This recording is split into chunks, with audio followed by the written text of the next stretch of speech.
Good morning. My name is PJ Roberson, and I'm an agent with Foot Real Estate Group, and I am standing in for Trevor Foot and Sterling this morning. They're both enjoying a little week of summer vacation, and I have a very special guest this morning. My dad, who also happens to be the mayor of Rocky Mount, Sandy Roberson. Well, thank you for having me, PJ. What a wonderful treat this is to be able to host a show with you. Well, thanks, Dad. This is exciting. Well, good. Good. Yeah. I've got a few questions, but I heard a really interesting statistic the other day from one of my investors. That he had heard at a meeting that there were more rental properties than owner-occupied houses in the city limits of Rocky Mount. Is that true? You know, when I was doing my research maybe 5-6 years ago running for mayor, that we are a net rental community. I believe that 65% of our housing stock is rental. At least that was a number that I recall. And I think a lot of that occurred for two things. One, we had Hurricane Floyd. We talked about that like it was yesterday. But, you know, it was really now about 25, 26 years ago. And then we were followed by the Great Recession. And so what happened was a lot of people were moving and were unable to sell their houses, or they had been over leveraged on their houses. And so a lot of those properties end up becoming, which would normally have been owner occupied housing stock, became rental properties. And really during that Great Recession was when we saw a lot of the erosion in that home ownership group.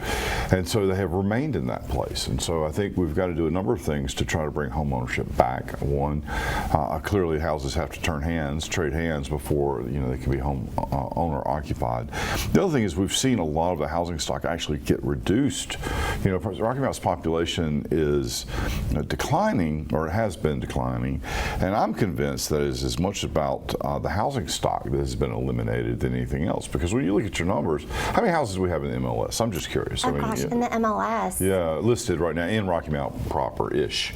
So the active listings in the city limits, I think we had 193 this morning. 193. So, and that's all price ranges. So during the Great Recession, we had something in the neighborhood of 1,300 houses on the MLS. And so, and then that's what happened. You couldn't sell them, so you had to somehow get your money back. Then, then the housing stock, we were declining, and nobody was building from that period forward. And only recently, in the recent last maybe 10 years, have I seen a whole lot of new development occur in the county, in Rocky Mount, and so I think that's really what we're seeing. We got to grow the housing stock. We've really got to do that.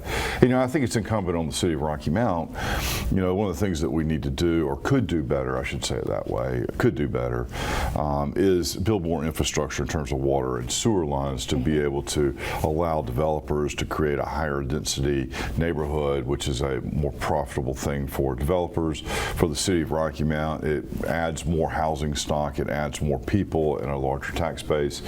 These are very expensive things, and they take a long time to make happen, but I think that's something that we really need to be looking at and looking toward as a city, because at the end of the day we want to grow, but I think we've seen a decline in numbers of housing stock, because MLS only 193 for sale. Right. One of the biggest calls I get, just because I have a lot of cousins who are in the rental business, folks will call me up and say, hey, I'm looking for a house to rent in, and they tell me a neighborhood. I'll call up a cousin, and they'll say, well, we're full. We're at 98, 99% occupied. So there is no housing stock in the city of Rocky Mount. So I've been out telling people and preaching to investor groups, to contractors, to developers, hey, look, Rocky Mount's ripe. We need housing. And when you start looking at the jobs that are coming to the area, Natron, I believe I'm confident is going to happen. That's in the neighborhood of 1,800 jobs. Wow. I believe is right. Median income there is going to be in the $60,000 range, which is big for our area. Those people have got to live somewhere. They got to live somewhere, and so we need to be developing in the city of Rocky Mount and Nash and Edgecombe counties. We need to be promoting that, and the city needs to be trying to provide as much of the infrastructure as possible to try to invite people to move into our community and our city. That's so interesting. Well, and so I also know that when people move for jobs, sometimes they want to live like closer to Raleigh or closer to Greenville. If you were selling somebody on moving to Rocky Mount for their Right. job, what would you pitch to them? So, well, I don't know if it's a pitch. You know, I think people want live, work, play. I mean, one of the disappointing or interesting things to me is when we had the QVC fire, and I got the WARN Act notice, which is a requirement by federal law if you displace, I can't remember how many employees, but it's a significant number. So I got the WARN notice, and we started looking at the number. I started looking at the numbers of where folks were employed. There were about 850 jobs. Of those, and I'm working off memory, so this is not precise, but only about 200-ish, plus or minus something, actually lived in Nash or Edgecombe County. And everybody else was coming from another county, from Southside Virginia to Pitt County, Martin County, up in the northeastern part of the state. And so I think what we're seeing is that road systems are just so much better now that people can live where they want to live at home. And so to get people to move, I don't think it's so much about the job and let me move to the job like the days when I was a kid. I think it's more about how do we create this live, work, play environment. And, you know, I think a lot of people were down in our community until the mill came to town and really gave a proof of concept that, hey, look, there is a market for market rental property. There's a market for upscale property and an upscale experience.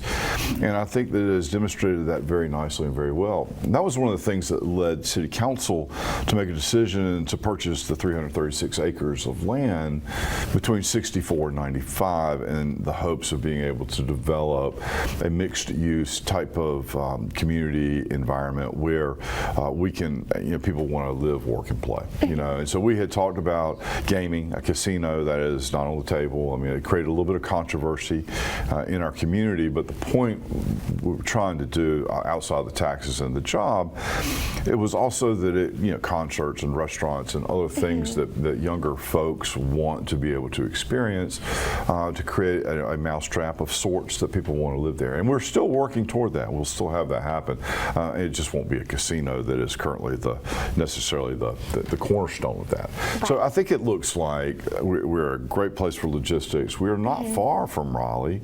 We're not far from a lot of other places, and we are in the process of actively recruiting, actively trying to develop an environment where, you know, people want to live, work, and play, and everything we can do to promote it. We've spent a lot of money on concerts. I mean, every Thursday night in the summer. I mean, there are a lot of activities in Rocky Mount that I don't think people know about, and if they do, I think they would certainly participate. But we have a concert series in the summer every Thursday night. We have a number of things at the Imperial Center. We have a number of plays. The Dunn Center out at Wesleyan does a great job bringing in lots of talent, lots of shows. And so we have a lot of culture. We have a lot of activities. We have a lot of great places. So I think it's a wonderful community. I know that I love it. I know that it's home to me, and it's a special place. I hold it dear in my heart. So that brings me to the next question. So Okay. What is your favorite part about Rocky Mount? Because obviously you ran for mayor, and that. Sure, I did. Well, you know, the people. My favorite part of Rocky Mount are the people. We have fun, wonderful folks who live here. We have a sense of community that cocoons you, and it just, I have found that to be a wonderful experience. We occasionally try to fight amongst ourselves with some real regularity. I guess that's for entertainment value. I don't know, but when it comes down to it, when we've been experiencing crisis in the past, such as a Floyd, such as other natural emergencies and disasters, what I've noticed is that our community comes together and really upholds and lifts everybody up and tries to get them to good places and right places. And that is, at the end of the day, the spirit of the community is what I love the most about Rocky Mount. Yeah. Well, and I think that's, Rocky Mount's especially like that, but Eastern North Carolina as a whole, wouldn't you agree? Sure. Well, I do. You know, I mean, I'm a product of East North Carolina, so I don't know how to do it any different. You know, my mom's folks were from Edgecombe County, and my dad was from Martin County, and so, you know, for multiple generations, we've been stumping around this area for a while, you know, and I just love it. I love the culture. I love the folks around it. It's not without its own set of challenges, but like everywhere else, but it does feel like home. It does feel like a great group of folks, and so I love it. Love everything about it. That's awesome. So what accomplishment are you most proud of since you've been mayor? You know, I don't. Or do you have one, or were there several? Or have you just enjoyed it? All the above. All the above. You know, I think if I have an accomplishment is being able to work with our state officials, with our federal officials, to be able to assist and promote initiatives that our city council is wanting to try to promote, such as 336, the acreage out there, to also be able to bring grants and other initiatives into our area. We just recently got news. It's not official, but you know, we are working on a commuter bus system. Oh, wow. So that will make repeat trips back and forth to Raleigh, and believe that we will receive the grants to make that happen. It's a trial demonstration project, and the idea is this. You know, when we're trying to whale hunt, I call it whale hunting, when you're looking for these, you know, manufacturing facilities that are hiring thousands of people and $1 billion on the ground, you know, the first thing they want to know is where are the employees going to come from? Right. You know, and so when you look at 10, 15, 20 miles radius around Rocky Mount, you know, you got a couple 100,000 folks. When you stretch out 70 miles, you know, we got a catchment of about 3 million people in that. And so what we're attempting to do, or at least trying to demonstrate, and I believe it will be successful, is that we can make multiple trips back and forth to Raleigh on a bus line, and we've found a partner who, you know, Southern Express is the folks, in conjunction with the COG and trying to get this demonstration grant. And Carrie Cox was instrumental. She's my chief of staff and helping me really be able to push that initiative forward. We're looking for multiple round trips back and forth to Raleigh. It's how it will start. And if we get the ridership up and we can use that as an employee commuter system, then what we're hoping to do is add different legs where Rocky Mount becomes the hub. And so the hope is, as we become the hub and as time moves on, that we will have, you know, we will attract more people to live here. Just make that first button on the right. First button on the right, all the way over. Wait, hold on. I'm very confused. It's Trevor. He wants to talk. Okay. Hello. How do you do this? Hello. Just put Oh, Trevor. Oops. Oh shoot, did I hang up on her? I'm sorry, guys. This is one of the benefits of live TV right here, right?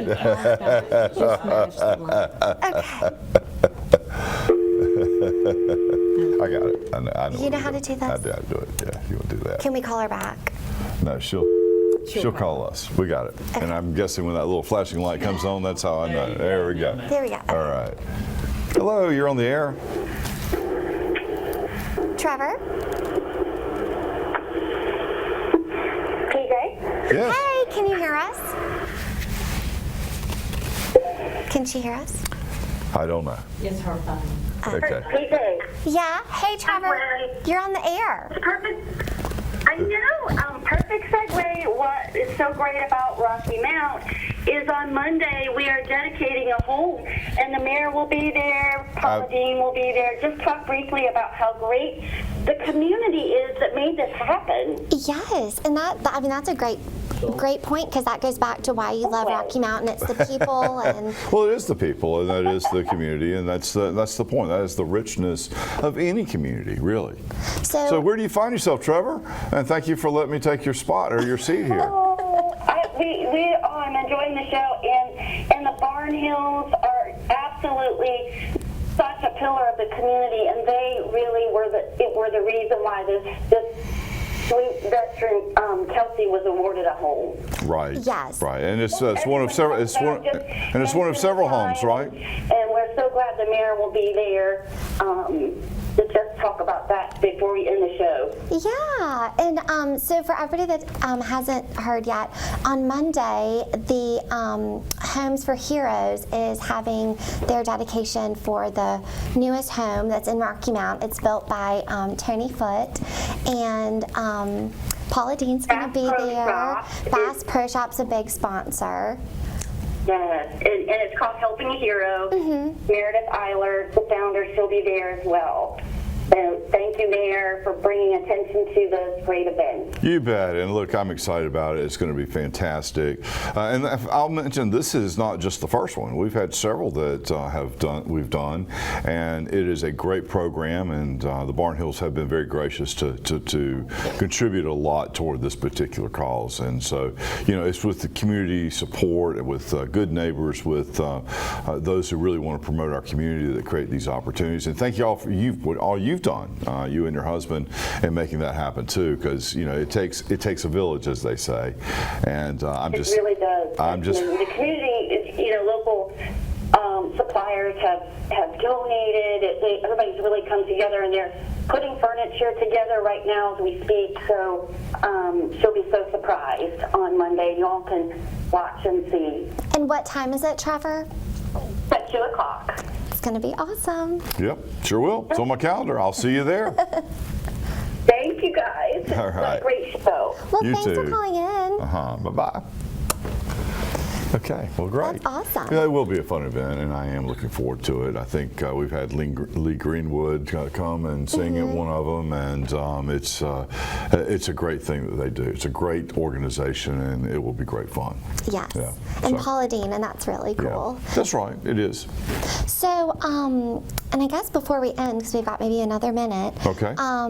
I know that you have excitedly announced your run for Congress. Do you have anything exciting you want to share about that? Yeah, I'm excited. I have announced my candidacy for Congress, the 1st Congressional District in North Carolina.